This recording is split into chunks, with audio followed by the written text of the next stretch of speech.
Cramps చాలా మందికి వస్తున్నాయి. ఏజ్ తో సంబంధం లేకుండా సడన్ గా చాలా మందికి మజిల్ క్రాంప్స్ వస్తూ ఉంటాయి. ఇవి అంటే ఇది రావడానికి ఏమైనా అంటే వాళ్ళ ఫ్యామిలీలో ఎవరికైనా ఉండడం వల్ల వస్తుందా, లేదంటే ఏదైనా ఇంజురీ జరగడం వల్ల వస్తుందా, దేని వల్ల అసలు? కొందరికి లాంగ్ స్టాండింగ్ వల్ల, ఎక్సెసివ్ వర్క్ లోడ్ ఎక్కువ ఉండడం వల్ల క్రాంప్స్ వచ్చే అవకాశం ఉంటుంది. యూజువల్గా నైట్స్లో వస్తుంటాయి మనకు, చలికాలంలో ఎక్కువగా వస్తాయి. అయితే ఈ క్రాంప్స్ అనేది శరీరంలో ఎక్కడైనా రావచ్చు.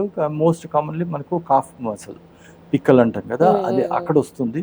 చేతుల్లో రావచ్చు, జా మజిల్స్ ఇక్కడ కూడా రావచ్చు అన్నమాట. అయితే కొన్ని సబ్స్టెన్సెస్ అంటే కొన్ని పదార్థాలు శరీరంలో తక్కువ అయిన తర్వాత ఇలా వచ్చే అవకాశం ఉంటుంది. మోస్ట్ కామన్ ఏంటంటే ఇప్పుడు కాల్షియం తక్కువ ఉంటే వస్తుంది, లేదా సాల్ట్ కానీ తక్కువ ఉంటే శరీరంలో దానివల్ల వస్తుంది. డీహైడ్రేషన్ అంటే నీరు కానీ తక్కువ ఉన్నప్పుడు కూడా రావచ్చు అనమాట. అయితే ఈ విషయాల్లో ఎక్కువగా క్రాంప్స్ రికరెంట్గా ఎవ్రీడే వస్తుంది అంటే కొన్ని కలర్ డాప్లర్ స్టడీస్ చేసేసేసి ఆర్టరీస్ అండ్ వెయిన్స్ అంటే ఈ రక్తనాళాలది బాగానే ఉన్నాయా లేదా అనేసి పరీక్ష చేసేసి అవన్నీ బాగానే ఉన్నాయంటే జనరల్ సప్లిమెంట్స్ ఇస్తే సరిపోతుంది. కోఎంజైమ్ అనేసి, కాల్షియం అనేసి, సాల్ట్స్ ఇవన్నీ ఇచ్చేసుకుంటే most of them come under control అనమాట.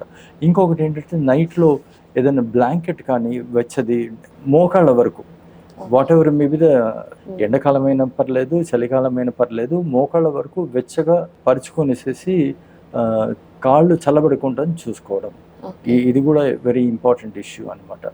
వీటితో కంట్రోల్లో ఉంటుంది.